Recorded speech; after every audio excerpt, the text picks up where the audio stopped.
Imagine standing in the ancient city of Palmyra. For 2,000 years, its grand colonnades and temples stood as a testament to a vibrant crossroads of civilizations. Then, in a matter of months, a significant portion of this shared human masterpiece was reduced to rubble, a casualty of modern conflict. Picture the smoke rising from the spire of Notre Dame in Paris, a symbol of faith and artistry for over 800 years, its future hanging by a thread. Think of the Buddhas of Bamiyan, colossal statues carved into a cliffside in the 6th century, watching over the world for 1,500 years, until they were dynamited into dust. This isn't ancient history. This is our lifetime. This is the crisis our cultural heritage faces right now, and the truth is, the old ways of protecting it are no longer enough. The threats are accelerating, coming from all sides, and they are relentless. The most visceral threat, the one that makes headlines, is human conflict. War and extremism don't just destroy lives, they actively target and obliterate the symbols of culture, identity, and history that bind people together. The deliberate destruction of heritage is an attempt to erase a people's memory, to sever their connection to the past. Beyond the bombs and sledgehammers, there's the insidious world of looting and the black market. In times of chaos, archaeological sites are plundered, their treasures ripped from the earth and smuggled across borders, disappearing into private collections. These artifacts become ghosts, their stories and origins lost forever, their context destroyed. For every masterpiece recovered, countless others vanish without a trace. Tracking these stolen pieces is a nightmare of forged documents and shadowy networks, a battle that law enforcement and historians are often losing. But there's a slower, more pervasive enemy at our gates: climate change. This isn't a future problem, it's happening now. Rising sea levels are creeping into the foundations of Venice, the queen of the Adriatic, threatening to reclaim its palaces and basilicas. In Egypt, increased humidity and salt in the air are literally eating away at the stone of ancient tombs and temples that have stood for millennia in a dry desert climate. Unprecedented floods, like those that have ravaged sites in Pakistan and Germany, can do more damage in a day than centuries of slow decay. And then there are the wildfires, raging with new intensity from California to Australia, incinerating not just forests, but the rock art, ancient settlements, and sacred indigenous sites that lie within them. Our planet's changing climate is waging a silent war on our oldest stories, and these are battles we can't win with sandbags and tarps alone. Even without war or weather, the simple, grinding force of neglect and decay is a constant threat. There are millions of recognized heritage sites around the world, and countless more that are undiscovered or undocumented. The resources to maintain them are finite. Governments have budgets to balance, and cultural preservation, sadly, is often not at the top of the list. UNESCO's World Heritage Endangered list contains dozens of sites, but it represents only the tip of the iceberg.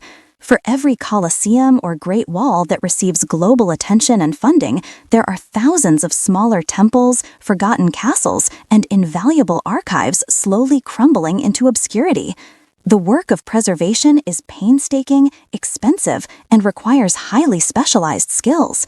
Conservators spend years meticulously cleaning a single fresco or piecing together a shattered pot. It's a race against time that is chronically underfunded and understaffed. Our traditional methods of preservation, while born of noble intent, are showing their age. We create archives, but these physical collections are vulnerable. The Library of Alexandria is the classic example, its loss setting back human knowledge by centuries. But even today, fires, floods, or simple mismanagement can wipe out irreplaceable documents, photographs, and records. We've moved to digital archives, of course. Museums and universities have spent decades scanning and photographing their collections. But this creates its own set of problems. Where is this data stored? Often on centralized servers. A single point of failure, a server crash, a cyber attack, a company going out of business, and that digital record could be lost forever. Furthermore, digital files can be copied endlessly, creating a problem of authenticity. Which one is the official master file? How can you prove it hasn't been altered? This brings us to the core challenge of provenance, the documented history of an object. For centuries, this has relied on a paper trail, which can be forged, lost, or destroyed. The lack of a secure, transparent system for tracking ownership and history is what allows the black market for art and antiquities to thrive. So we are faced with a perfect storm: active destruction, environmental decay, systemic neglect, and archival methods that are fundamentally fragile. We are at risk of losing the very fabric of our collective human story. But what if we could change the paradigm? What if we could create a record of our heritage that was permanent, unchangeable, and globally accessible? What if we could build a digital ghost, a perfect twin of our most precious artifacts that could outlive its fire, flood, and bombs? This isn't science fiction. The solution may lie in a revolutionary technology, one that most people associate with cryptocurrency and digital cartoons, but which holds the potential to become the single greatest tool for cultural preservation we have ever invented. The stage is set for a new kind of guardian for our past. The technology we're talking about is blockchain, and its most headline-grabbing application is the NFT, or non-fungible token. Now, before you click away thinking this is just about speculative digital art, let's strip away the hype and look at the raw mechanics, because this is where the revolution for heritage preservation truly lies. At its heart, a blockchain is simply a new kind of database, a digital ledger. But it has three superpowers. First, it's decentralized. Instead of being stored on one central server, the ledger is copied and spread across thousands of computers worldwide. This means there is no single point of failure. You can't hack it or shut it down by attacking one place. Second, it's transparent. While users can be anonymous, the records themselves are typically public. Anyone can view the ledger and verify its contents. Third, and most importantly, it's immutable. Once a piece of information, a block, is added to the chain, it is cryptographically sealed to the one before it. To alter a past record, you would have to alter every single block that came after it, across thousands of computers, simultaneously. It's practically impossible, creating a permanent, unchangeable record of truth. So, what is an NFT? It's simply a unique token on that blockchain. Non-fungible just means it's one of a kind and can't be replaced with another, like the Mona Lisa is non-fungible, but a dollar bill is. This token acts as an unbreakable digital certificate of authenticity and ownership for an asset. And this is where it gets powerful for our cultural heritage. Let's start with provenance. For centuries, tracing an artifact's history has been a messy paper trail. An NFT changes that completely. An institution can create an NFT linked to a physical object. From that moment on, its entire life story can be recorded on the blockchain. Every transaction, every loan to a museum, every restoration effort can be added as a new entry. This creates an ironclad, transparent, and perpetual chain of custody that can't be forged. It would make it infinitely harder to sell looted antiquities and could help settle complex ownership disputes between countries. The next leap forward is the concept of digital twins. Using technologies like photogrammetry and 3D laser scanning, we can create incredibly detailed, high-fidelity models of artifacts, buildings, or even entire archaeological sites. This digital twin can then be linked to an NFT. This isn't just a fancy 3D picture, it's a preservation strategy. If the physical site of Palmyra were to be destroyed today, a complete, architecturally perfect digital twin could exist forever on the blockchain, accessible to researchers, students, and the public for generations. It's a way to back up our shared reality. We can preserve not just the object's form, but its data, its context, its story, in a format that will never decay. This is already happening. Projects like the Chronicles of Palmyra have sought to use 3D modeling to reconstruct and preserve the memory of what was lost. Now imagine locking that data onto an immutable ledger, ensuring it can never be altered or deleted. But perhaps the most immediate and revolutionary application is funding. Preservation is expensive, and institutions are constantly struggling. NFTs open up entirely new, democratic funding models. A museum could create a high-resolution digital twin of a famous statue that needs restoration. They could then mint a series of limited-edition NFTs based on that digital twin, perhaps different angles or artistic renderings. These NFTs are then sold to supporters all over the world. The funds raised can be directly funneled into the physical restoration project. This isn't a theory, it's already in practice. The Uffizi Gallery in Florence, one of the world's most famous art museums, created a high-fidelity digital version of a Michelangelo painting and sold it as an NFT for nearly $170,000 to help fund the museum. The British Museum has partnered with platforms to create NFTs of works from their collection, like Hokusai's The Great Wave, creating a new revenue stream. This model can also use what's called fractionalization. Instead of one person buying one expensive NFT, an institution could issue thousands of smaller, more affordable NFTs linked to a single masterpiece. This allows thousands of people to feel a sense of collective ownership and patronage. Imagine thousands of people from around the globe contributing to save a single monument, each receiving a unique digital token as proof of their contribution.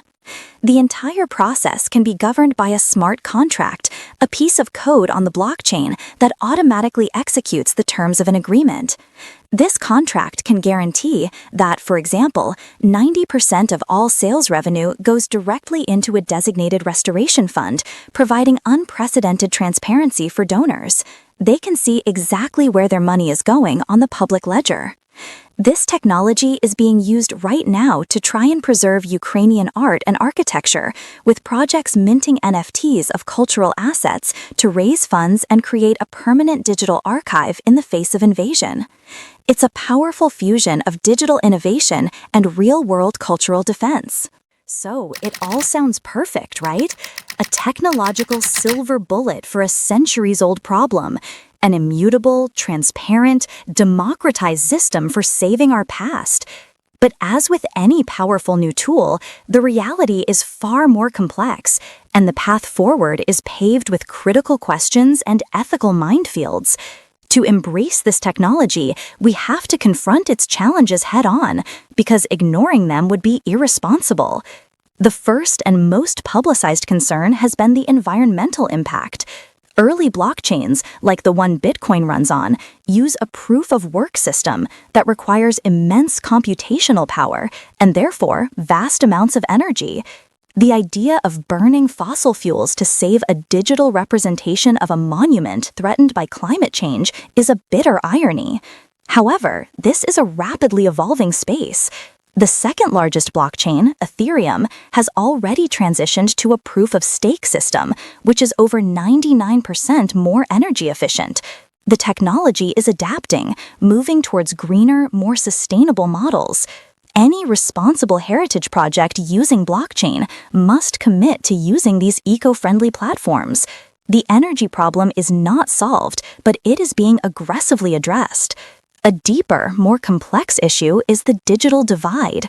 This technology requires internet access, a digital wallet, and a certain level of technical literacy. Who does that leave out? Much of the world's most endangered heritage is located in the global south, in communities that may lack the stable infrastructure or resources to participate in this digital ecosystem. There's a real danger that this becomes a tool for the wealthy, tech-savvy world to preserve and perhaps profit from the heritage of less developed nations, creating a new form of digital colonialism. Ensuring that local communities are partners, not just subjects, is paramount. The goal must be to empower them with the tools and training to manage their own digital heritage, not to have outsiders do it for them. Accessibility and equity have to be baked into the foundation of these projects from the very beginning. This leads us to the most profound philosophical debate, the commercialization of our shared heritage. When a museum sells an NFT of a masterpiece, what are they really selling? A A digital souvenir? A speculative asset? A patronship? Are we turning our shared human story into just another speculative asset? The NFT market has been rife with hype and volatility. Tying essential restoration funding to such a fickle market is risky. What happens if the market crashes? Furthermore, does putting a price tag on a digital copy of the Venus de Milo cheapen the pricelessness of the original? It's a debate with no easy answers. We must draw a clear line between sustainable fundraising and crass commercial exploitation. Who profits from these sales? The museum, the tech platform that facilitates the sale, or the community from which the artifact originated? This question is especially thorny when dealing with artifacts held in Western museums that were acquired during colonial periods. Who truly has the right to mint and sell an NFT of the Benin bronzes or the Elgin marbles? The museum that currently holds them, or the nations of Nigeria and Greece who are demanding their repatriation? Blockchain could become a tool for digital repatriation, but it could just as easily be used to reinforce existing power imbalances. Despite these serious challenges, the future potential is too vast to ignore. The evolution of this technology points towards a more decentralized and community-driven future. The most exciting concept on the horizon is the DAO, or Decentralized Autonomous Organization. Imagine a heritage site managed not by a government body, but by a DAO. Anyone in the world could buy a governance token, and ownership would be spread amongst thousands of people, local residents, cultural experts, historians, and global supporters. Decisions about preservation, research, and funding would be made through transparent, on-chain voting. This model could empower local and indigenous communities to take back control of their own heritage, creating self-sustaining, community-led conservation efforts. It's a radical shift from the top-down, centralized model we have now. This is the Web3 ethos in action, building systems that are more transparent, equitable, and resistant to censorship or control by a single entity. The technology could also be used to preserve intangible heritage, like minting NFTs of recordings of elders speaking an endangered language, with royalties from any use automatically flowing back to fund language revitalization programs. Ultimately, blockchain and NFTs are not a panacea. They are a powerful, complex, and rapidly evolving set of tools. They present as many questions as they do answers. But the crisis facing our cultural heritage is urgent and demands that we explore bold new solutions. The real work is not just in implementing the technology, but in building the ethical frameworks to guide it. It's about ensuring it serves humanity's collective memory, not just the market. The conversation itself is the most critical step. Do you believe blockchain holds the key to preserving our cultural legacy, or are there risks we haven't considered? Join the conversation in the comments below.